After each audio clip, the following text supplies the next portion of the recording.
Listen up, rugby fans, we have a treat for you today as we present Wesley White with your host, Rob Hammerschmidt. They're going to discuss all the ongoings in the news surrounding this player. You are listening to the MLR Rant. Welcome, Major League Rugby fans, to a unique edition of the Major League Rugby Rant. We're coming to you in a special occasion. Wesley White, one of the top rugby players, collegiate rugby players throughout 4 years at Lindenwood and the 2019 season, has joined us and wants to talk a little bit about his experience as a collegiate player coming from overseas, playing in college, and then moving into the professional ranks. And so before we get going with some questions and talking with Wesley about his experience, I just want to give the fans out there an idea of his abilities as a player, where he came from, and what he's accomplished at Lindenwood University. So Wesley was a two-time collegiate All-American, a two-time collegiate rugby champion, MVP in the 2019 season, and an MVP of the Rugby Town Sevens. CRC's and then Nationals, not Rugby Town. Unfortunately, it was a bit short there. Okay, so the CRCs and then the Nationals. He was also a collegiate All-American who played against Canada, and during that match was named Man of the Match. So he has had quite an impressive resume on offer. After college, Wesley was planning on playing in the United States, had signed a contract to play with Austin. Somewhere in there, they transitioned from the Herd to the Gilgronis, right? And then Wes has now moved on and is living in the United Kingdom and looking to play professional rugby in England. So first of all, welcome to the show, Wes. We really appreciate you joining us. Thanks so much for having me. No problem. And of course, you know, I've got my Lindenwood banner up and my Lindenwood shirt in support, brother. So fits well. Yeah, Looks well, good on you. I got it from somebody we know. So first of all, what has transpired that led to this interview is the Handoff Sports published an article by Austin Wills. And in that article, it was entitled "Where Oh Where is Wesley White?" And obviously the gist of the story was that one of the top collegiate rugby players in the United States leading up to the 2019 season was supposed to be playing in the MLR, was no longer playing the trade in Major League Rugby. And the nature of the article is to unfold why that happened or what's transpired that has led to you going to the UK. From what we understand, this was supposed to be in a podcast in which you were going to actually be able to express verbally your story and what has happened. Why don't you tell us a little bit about how the story evolved, first of all, how your contact with Austin evolved?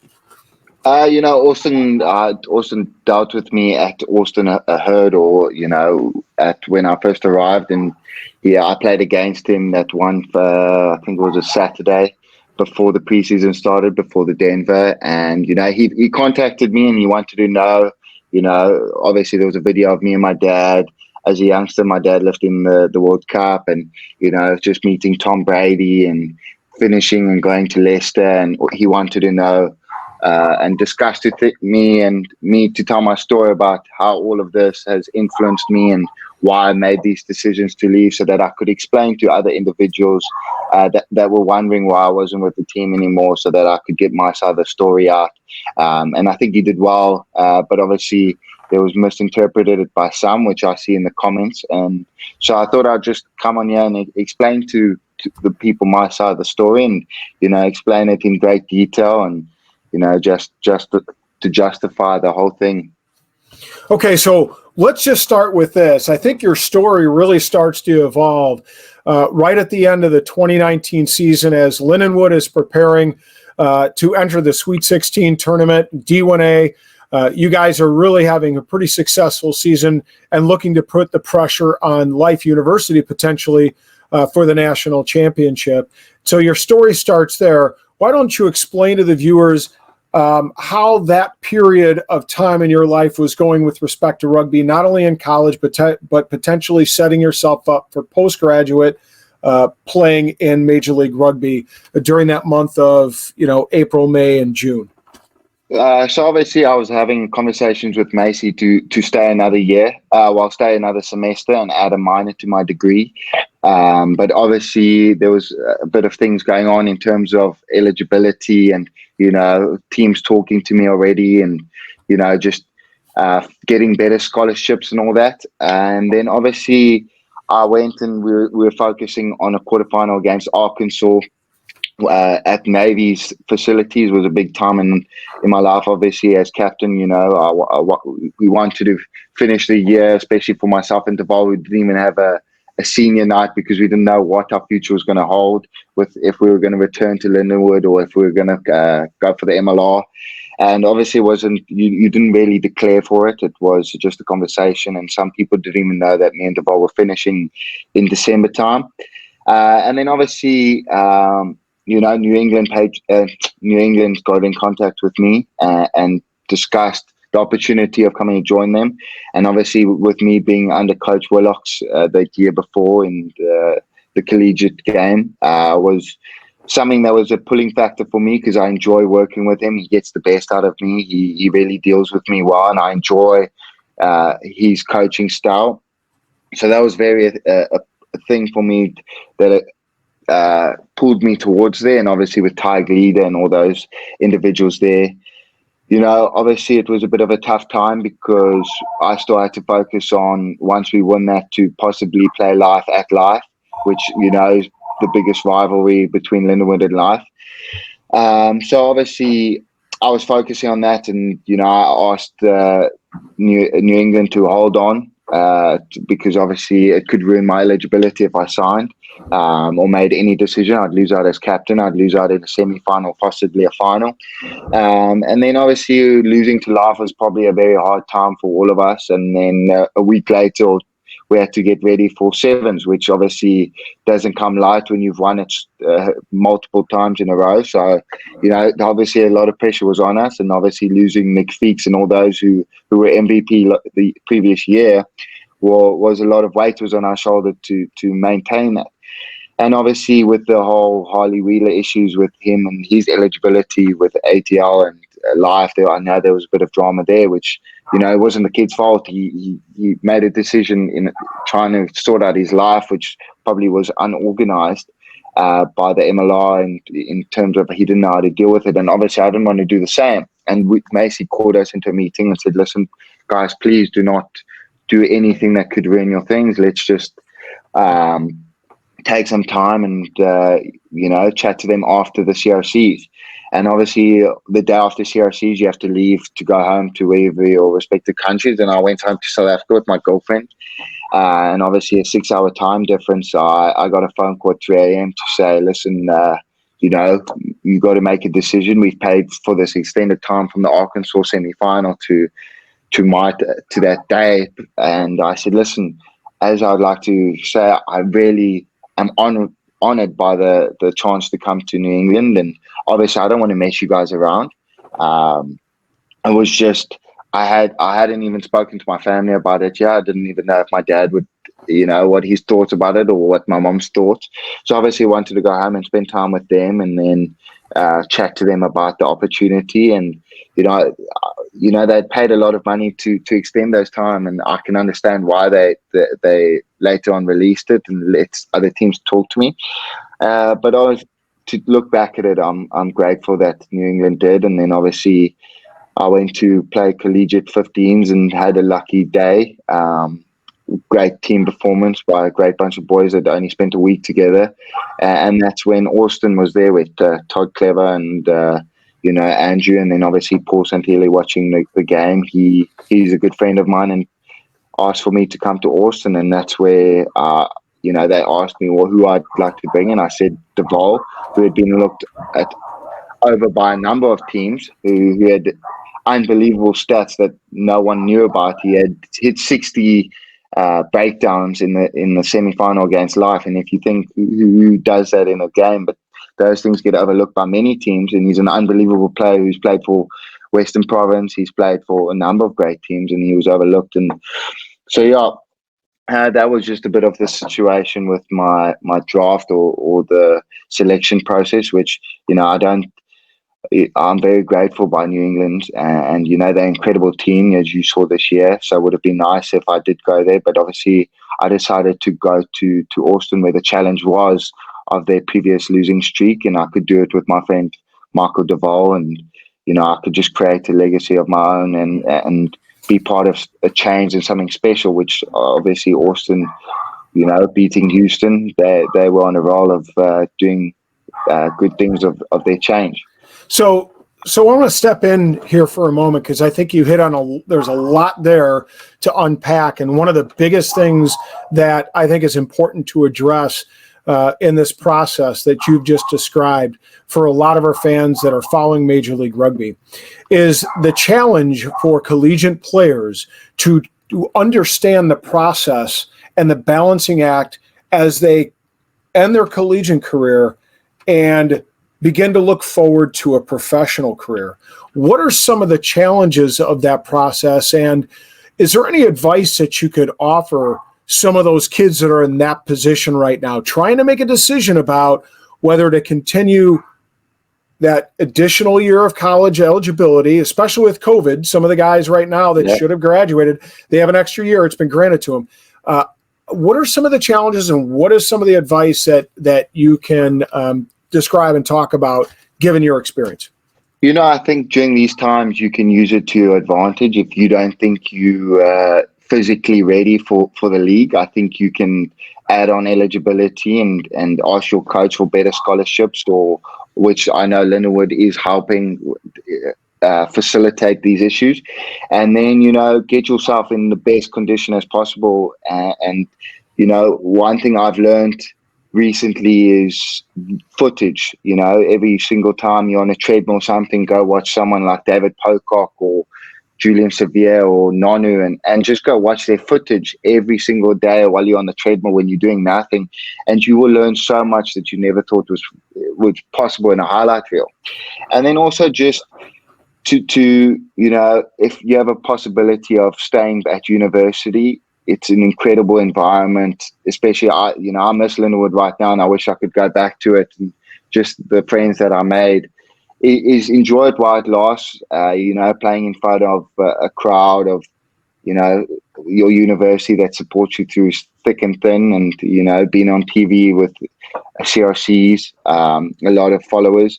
It's just enjoy it while it lasts, because it goes quickly, and people say that, and you only realize once it happens to you, and just become the best version of yourself. And when you get to the MLR, just be a total sponge and learn from the people around you.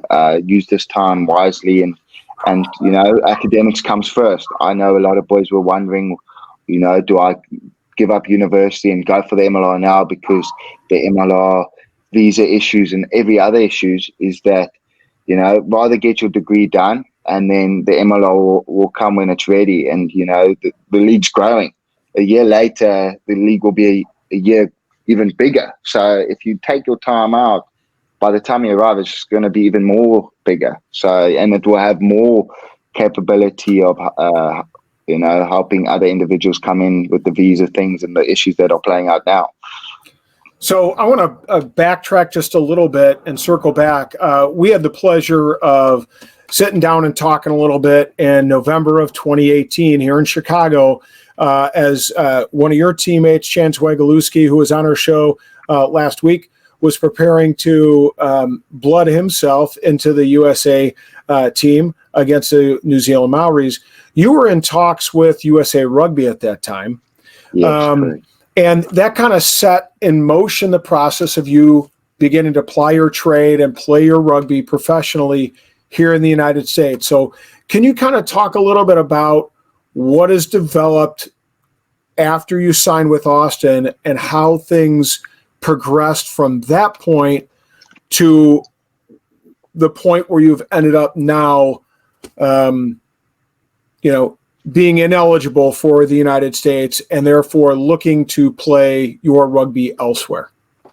Sure. So obviously, I want to first say that, the Sevens circuit, which I went to the USA Olympic Center to train with the USA Sevens team, and then obviously was in chats with Gary Gold in terms of possibility of playing for America, is that first of all, the Sevens circuit is very different because their main priority is winning the Olympics. And the only way you can register for the Olympics is by having a passport.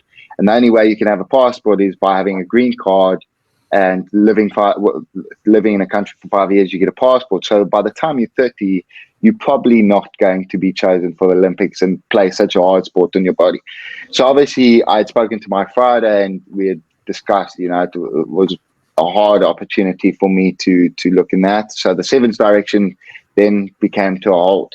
Then obviously the 15s, I was just graduating. I just signed with Austin. And I got in touch with Mr. Hodge to send my forms to him. And to explain how that works, I think there's 3 ways you can do it. Either your parents were born in America, up to your grandparents, I think it is. And then, or you totally, fully want to make America your home and you've paid for your own tuition, you've rented a house, so that you proving to the World Rugby that you want to make America your home, or you get married, which I still think doesn't make you eligible to be a USA, but allows you to be an MLR local player. But I think there's still something tricky with that. So obviously I went towards the direction of that I've paid my own tuition because I had money saved up prior to going to university. So I'd sent them forms that I'd paid for my own tuition, and then there was a bit of issues because obviously the whole Mr. Hodge got fired. I saw in the newspaper, and I was a bit confused because now that was the guy I was dealing with my pathway to thing. And obviously, to explain to some Americans is that on the 1st of January, it went. You normally had to live in a country for 3 years and play for a team for 3 years. Then you were eligible to play for America. But on the 1st of Jan, it went from 3 years to 5 years. So I had to now get my stuff done by 1st of Jan before I turned into the next catalogue, which would have turned disaster. 5 years is a long time. And obviously, I sent all my forms off and I didn't know who to send it off because it was getting bounced back because Mr. Hodge was fired. So I phoned Paul Santielli and I said, now, who do I send this to? Because I don't know who to send this to, the guy that no longer works there. So he gave me JD Stevenson. And I sent it to JD, and JD replied on, I think it was the 6th of Jan or something, saying, listen, did anyone check your forms? Because they say you received money from your dad that was over a certain amount. Someone told me it was 9,000 or something like that, which obviously I purchased a car in America and all those other issues, like my dad giving me Christmas money or birthday money, apparently then made me not fully self-sufficient. And only on that simple basis was I denied by World Rugby to play for America. So not only did I lose out of my 3 years at Lindenwood, because I was at Lindenwood for 3.5 years, no longer counting, I now went from 3 years to 5 years. So now I'd start January 1st and have to play for Austin and hope Austin would extend me after the 3 years that I signed with them, to then become, play there for 5 years and hope that America is now going to pick me at the age of 29, because I'm 24 now, is a bit, unrealistic. So, obviously a South African who wants to move out of South Africa, it made it harder for me to find comfort in that someone was going to sign me for the next 5 years to hopefully play for America. So I made a decision in a short run that, my grandma was from England. I qualified for green card in England. It was about to expire on June some date, and I had a meeting with the Austin coach saying, "Listen, I have to go home. I'm home in terms of England because I don't. There's no way for me to really make America at the age of 29 with how rugby's growing. Is someone going to select a 29-year-old? Even recently, Francois Lowe said, anyone who plays for a country at the age of 30 or plays rugby at the way rugby is going, it's going to be impossible. So for me, I had to make the decision to go to England, renew my green card and live here now for the 5 years to get my passport to now come in and out of England and not lose my so-called green card in England. So it was a rash decision that I had to then make in a month, and which, Todd, he understood because he's played in Japan, he's played in South Africa. I was very fortunate that he was the one that could hear me and understand. And he just said, we did sign you as a local player, and we couldn't fight that. And obviously, also me being on my OPT visa, which isn't allowed. So it was a no-brainer that it was the correct thing for me to come to England and come on trial with the Leicester Tigers and have a meeting with other teams. So, I was just a bit unfortunate that, Mr. Hodge getting fired. If maybe he stayed on longer and I could still talk to him and say, listen, can you change these forms, or not change them, but, allow me to put description of why I got paid that Christmas money or birthday money, because my birthday and Christmas is in December. So that's why the lump sum of money came in.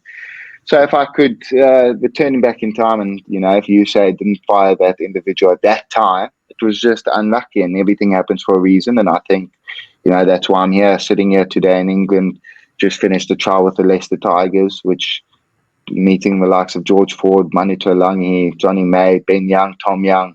Not many people get to do that. So I've learned a lot in the past few months of the big wide world.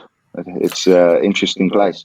So you talked a little bit about some of the challenges that young players coming out of college and then attempting to play in the MLR, especially obviously this is with respect to foreign players, kids who have come from other countries to the United States to play college rugby here, and then considering their options moving to the MLR, have a very difficult time in the process, making that transition. It sounds like you were fortunate to have some people that were giving you good advice, like Paul Santinelli and like Todd Clever.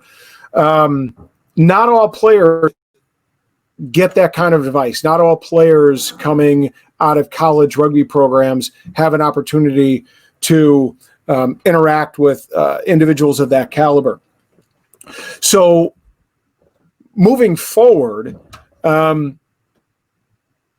what lessons can be learned by these players that are following your footsteps, coming from overseas, playing college rugby? What lessons can be learned here by those young men from your story? So obviously how I met Paul, it was lucky because I went to San Francisco Golden Gate, and, when your parents says it's who you hang around with and who you meet, and, the importance of communication and just being the right person to those people. For example, a lot of people think my dad was the one that put me in touch with Leicester Tigers. My dad had no clue. He was happy for me to go work in a bank now as an international business degree. And, Tony Wells was the one that I contacted and said, listen, do you have an agent that I can use? And he put me in touch with an agent, which the agent then organized me to go Leicester Tigers.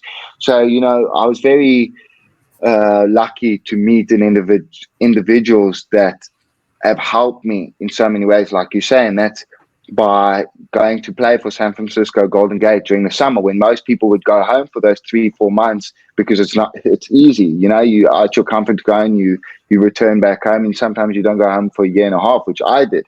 And luckily enough, that's when I met those special people that have made an impact on me. And also Todd is gone through the motions of playing around the world, and you can learn a lot from those individuals. You be a sponge. Yes, I've achieved some great things in my rugby, but I thought that when I came out of high school, and there was a lot of tension on me because of who my dad was, and I thought I knew everything. But when you meet so many special players or people in the world, is that there's so much to it in terms of being a professional athlete. I was very fortunate to meet Tom Brady in December. Is that, why is he so good? Is because he's a person that is so obsessed with what he does, and he will learn and he will look after his body. And, if I didn't meet that person, I wouldn't look after or be so strong in my recovery now and make sure I'm the best athlete at the time of terms of my physical being. So, going to Leicester, I was in the best physique possible because I was I knew what to look at, and I knew how to watch my video. So to answer your question is, the game is adapting so quickly, and you have to adapt to it, and you will never be suitable for the game. You're going to always have to better yourself and find the right people that can push you to do that. I was very lucky to go to Lindenwood, who had Coach Macy, that helped me change and become a sevens athlete that I never thought I was. I went from playing 1 minute in my first year to obviously, like you said, winning MVP for CRCs and nationals. I would never have guessed that.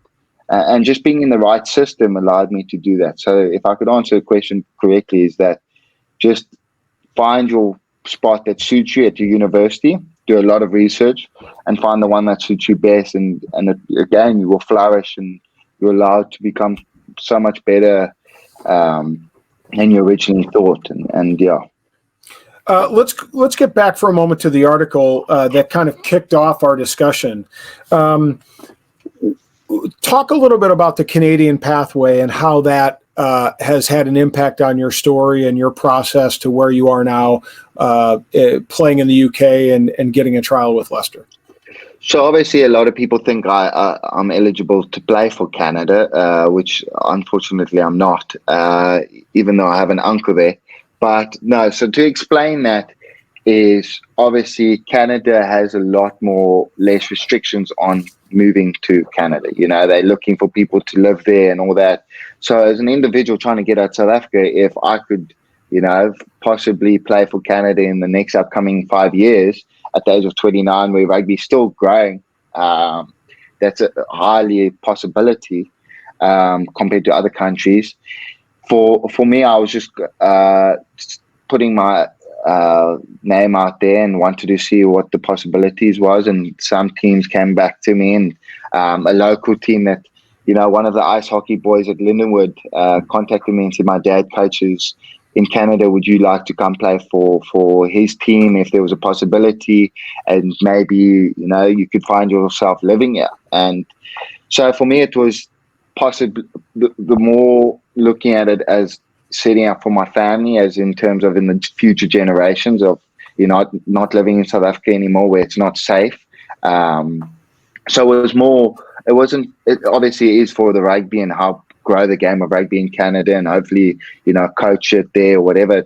It was more of a pathway that is available to me because of the less restrictions in passports or residency in the future, such as America is, which is so complicated. My girlfriend's been dating me for a year and a bit now, and she still doesn't understand how the visa process works or how any of that works. Where that's, with Trump make it even harder, where Canada was more pathway for me to play rugby, grow the game of rugby, and possibly make my home there in the future.